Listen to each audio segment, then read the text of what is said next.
Hello प्यारे बच्चों। तो कैसे हैं आप सब। आई होप आप सब ठीक होंगे, सही होंगे, मस्त होंगे। तो हम फिर से लेकर आए हैं आप सबके लिए जो टॉपिक कल छूटा था उसी से आगे बढ़ रहे हैं। तो अभी तक हमने क्या पढ़ा, प्रकाश। लास्ट टॉपिक हमारा क्या था, प्रकाश का वर्ड विक्षेपण। ठीक। अब इसके आगे क्या है बच्चों, अगला हेडिंग हमारा है श्वेत प्रकाश के स्पेक्ट्रम का पुनर्योजन, कि इसके स्पेक्ट्रम को पुनर्योजित कैसे करेंगे उसके बारे में। तो अभी तक हमने एक प्रिज्म लेकर प्रकाश के वर्ड विक्षेपण को पढ़ा। अब उसी साइज का दो प्रिज्म लेंगे। ठीक। तो उससे हमें क्या होगा, फिर से पुनः वही श्वेत प्रकाश प्राप्त हो जाएगा। ठीक है प्यारे बच्चों। तो सबसे पहले देखो, ये सूर्य का स्रोत है, मान लो प्रकाश ऊर्जा का स्रोत है। तो यहाँ से जब सूर्य का प्रकाश आया, प्रिज्म से टकराया, टकराने के पश्चात 7 रंगों में विभाजित हो गया। फिर यहाँ से प्रकाश जब 7 रंगों में विभाजित होकर निकला, प्रिज्म से टकराया, टकराने के पश्चात अंदर गया, अंदर से फिर जब बाहर निकला तो किस में परिवर्तित हो गया बच्चों, श्वेत प्रकाश में। तो इसी को क्या कहते हैं, प्रकाश स्पेक्ट्रम का पुनर्योजन कहते हैं। ठीक है प्यारे बच्चों। आगे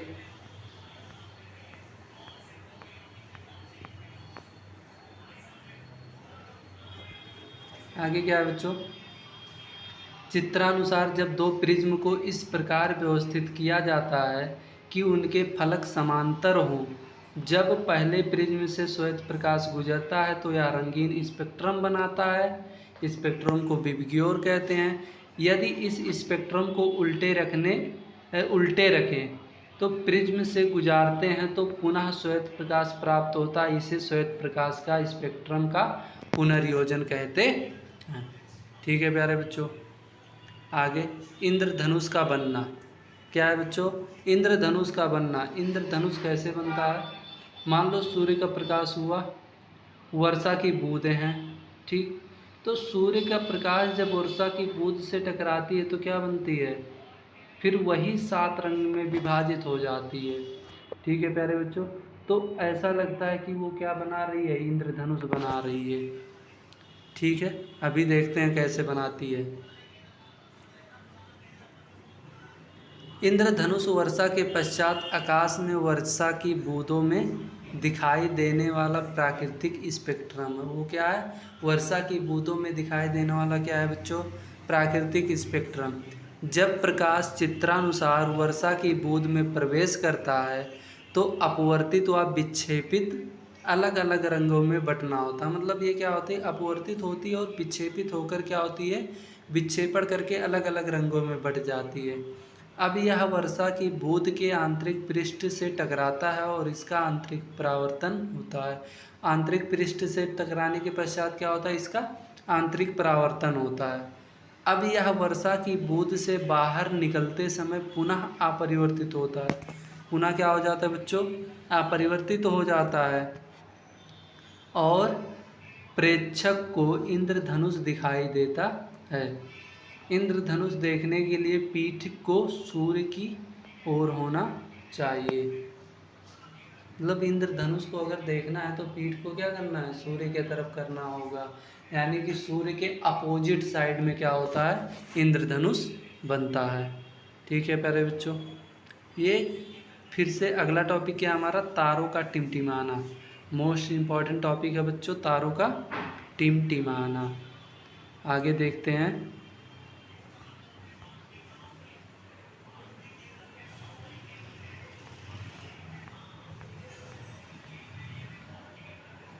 देखो अब चित्र में देखो बच्चों, वायुमंडलीय अपवर्तन के कारण तारे की आभासी स्थिति।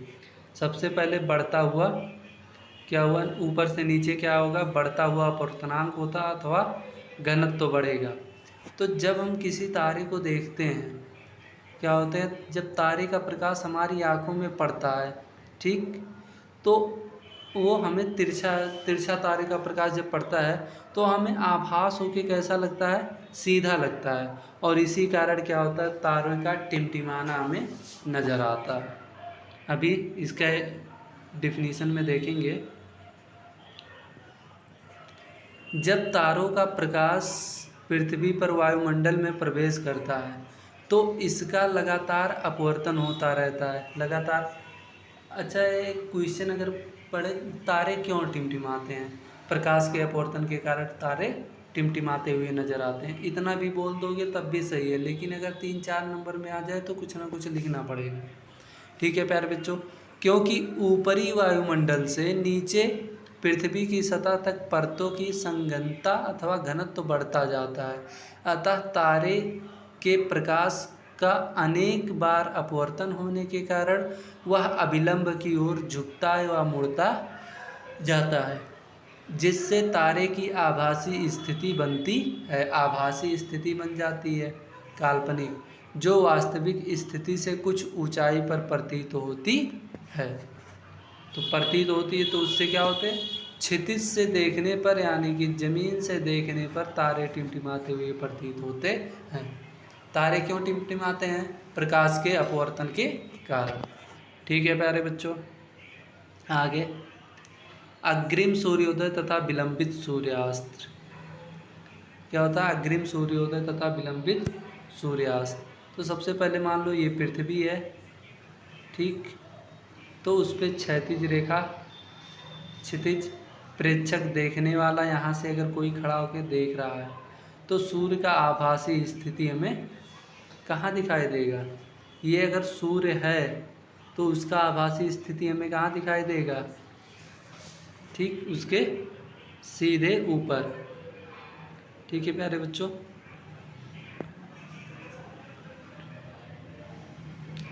वायुमंडलीय अपवर्तन के कारण सूर्य हमें वास्तविक सूर्योदय से लगभग 2 मिनट पूर्व दिखाई देने लगता है और वास्तविक सूर्यास्त लगभग 2 मिनट के पश्चात दिखाई देता है। मतलब पहले क्या होता है कि सूर्य उदय का समय जो होता है वो क्या होता है, पहले दिखाई दे, मतलब पहले हो जाता है, और उसके बाद भी हमें सूर्य लगभग दिखाई देता है। क्या है, वायुमंडलीय परिवर्तन के कारण सूर्य हमें वास्तविक सूर्योदय से लगभग 2 मिनट पूर्व दिखाई देने लगता है। जो सूर्योदय होता है, अगर सूर्य उगता है, क्या होता है, सूर्य उगता है तो उसके 2 मिनट पहले ही हमें उसकी क्या होती है, संरचना दिखाई देने लगती है, और वास्तविक सूर्यास्त के लगभग 2 मिनट पश्चात ही तक दिखाई देता है। मतलब सूर्यास्त होने के 2 मिनट पहले तक ही दिखाई देगा, सूर्यास्त होने के बाद नहीं दिखाई देगा। ठीक है प्यारे बच्चों, आगे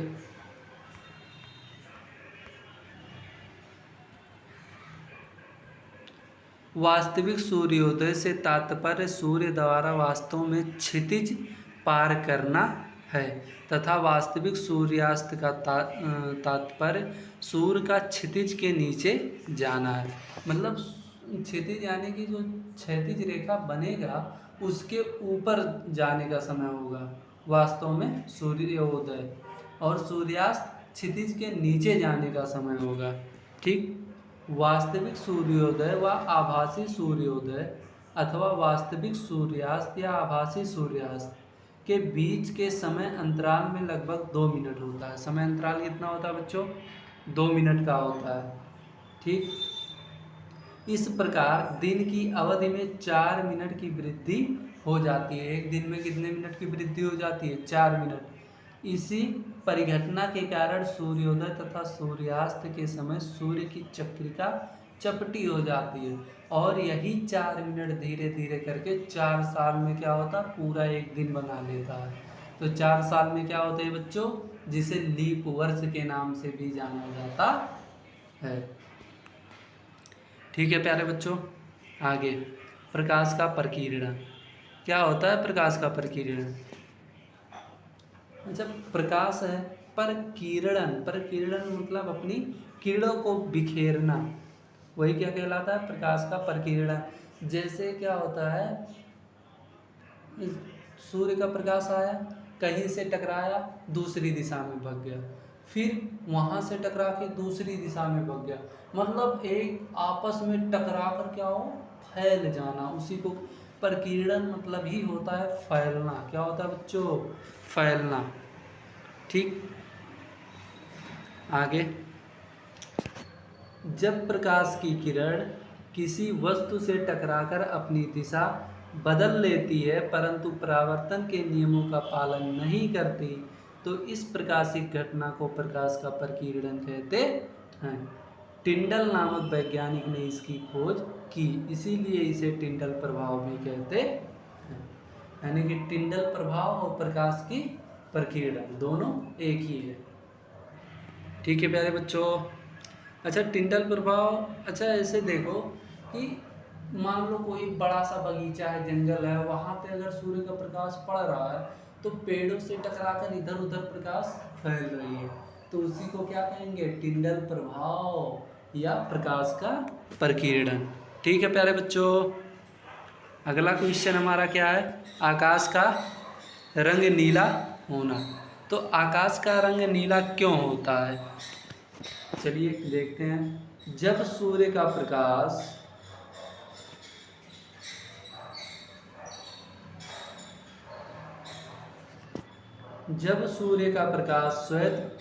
सूर्य का श्वेत प्रकाश वायुमंडल से गुजरता है तो वायु के अणु छोटी तरंगदैर्घ्य की किरणों जैसे नीली बैगनी का प्रकीर्णन अधिक मात्रा में करते हैं, जबकि बड़ी तरंगदैर्घ्य वाली जैसे लाल रंग की प्रकाश की किरणों का प्रकीर्णन कम मात्रा में होता है। अतः प्रकीर्णन के पश्चात नीली व बैगनी रंग की प्रकाश की किरणें पृथ्वी तक अधिक मात्रा में पहुंचती हैं, जिसके कारण क्या होता है, जिसके कारण ऊपर का आकाश नीला दिखाई देता है। और यदि पृथ्वी के चारों ओर वायुमंडल नहीं होता तो प्रकीर्णन न होने के कारण आकाश काला दिखाई देता। तो प्रकीर्णन होने के कारण कैसा दिखाई दे रहा है बच्चों, नीला दिखाई दे रहा है। अगर प्रकीर्णन ना होता तो कैसा दिखाई देता, काला दिखाई देता। ठीक है प्यारे बच्चों, आगे इस चैप्टर का लास्ट और अंतिम टॉपिक और मोस्ट इम्पॉर्टेंट क्वेश्चन, उगते व छिपते सूर्य लाल या रक्ताभ दिखाई देना, रक्त के तरह दिखाई देना, ऐसा क्यों होता है बच्चों। अब देखो चित्र में लगभग सूर्य ऊर्ध्व स्तंभ पे है, सूर्य उदय हो रहा है, सूर्य अस्त हो रहा है, नीले प्रकाश का कम होना, फिर इधर क्या है, नीले प्रकाश के प्रकीर्ण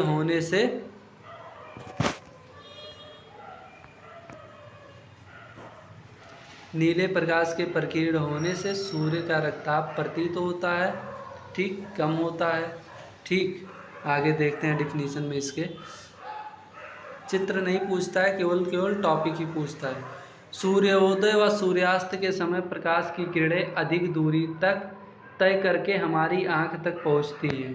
इन किरणों के मार्ग में धूल के कणों तथा वायु अणुओं द्वारा प्रकाश की किरणों का अधिक प्रकीर्णन होता है। तो जो धूल की कण और प्रकाश की किरण का क्या होता है, अधिक प्रकीर्णन होता है। इस प्रकीर्णन के कारण नीली व बैगनी किरणें बिखर जाती हैं, मतलब नीली और बैगनी किरणें क्या होती है, बिखर जाती है और इनका प्रकीर्णन सबसे अधिक होता है। इस प्रकार हमारी आंख तक लाल किरणें ही पहुंच पाती हैं, फलस्वरूप सूर्य उदय व अस्त होते समय लाल रंग का दिखाई देता है। ठीक, आज तक का टॉपिक यही ख़त्म करते हैं बच्चों। लास्ट तक बने रहने के कारण धन्यवाद।